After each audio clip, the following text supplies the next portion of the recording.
I've got some news for you today.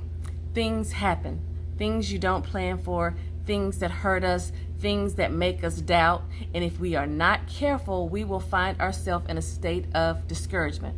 Truly, it comes to all of us eventually, right? It may be something you just watched on the news or something you read.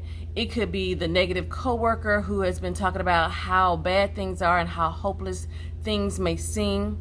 Things may not be working in your life and you are wondering, where are you, God, right? Discouragement for sure is a temptation that is common to all of us. And in dealing with it, sometimes we need tenderness, right? But at other times we need toughness. Either way, discouragement is not to be tolerated and is not to be wallowed in. It is to be fought. And just to be clear, discouragement is not from God, right? It is one of the devil's weapons, and we need to understand that when it comes, we don't invite it in. We don't offer it a seat. It needs to be confronted and resisted. If we linger, it can be costly, right? It's a sense of hopelessness, and it saps our energy and our vision. It consumes our time, and honestly, it really keeps us from doing what we need to do because we don't want to face what's been troubling us. So it can be dangerous and it can be contagious because people are watching us and they see our faith.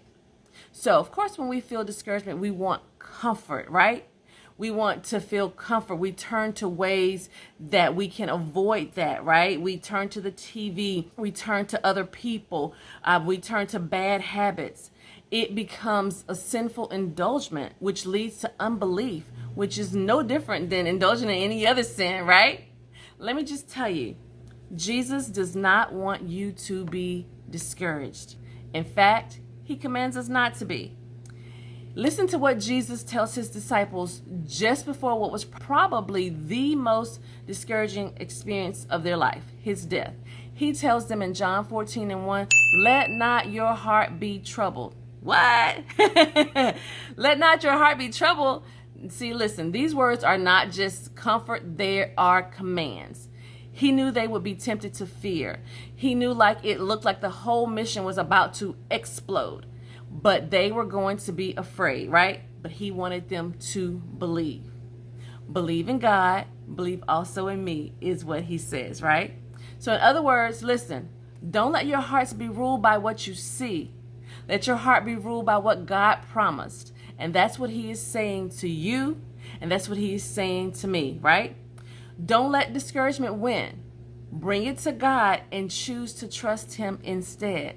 And I know what you're saying. You're saying, oh, it's easier for you to say because, you do this or you do that. And we always look for other people and we compare ourselves to them. Guess what? That is another trap that will keep us in this hole of discouragement. So today, what I want you to do is to choose to trust God. I want you to choose to look to him and see the good in everything that he has done for you. He has great plans for you. So I don't want you to be discouraged today, no matter what life is throwing your way. If you stop for just a minute and take a look, I guarantee you will see that God is doing some amazing things in your life and he has some amazing things for you. So let not your heart be troubled, okay? Believe in God, believe in me. For more encouragement, I want you to check out a copy of my brand new devotional, Okay God, I Trust You. It's available on Amazon and Barnes & Nobles and all major bookstores.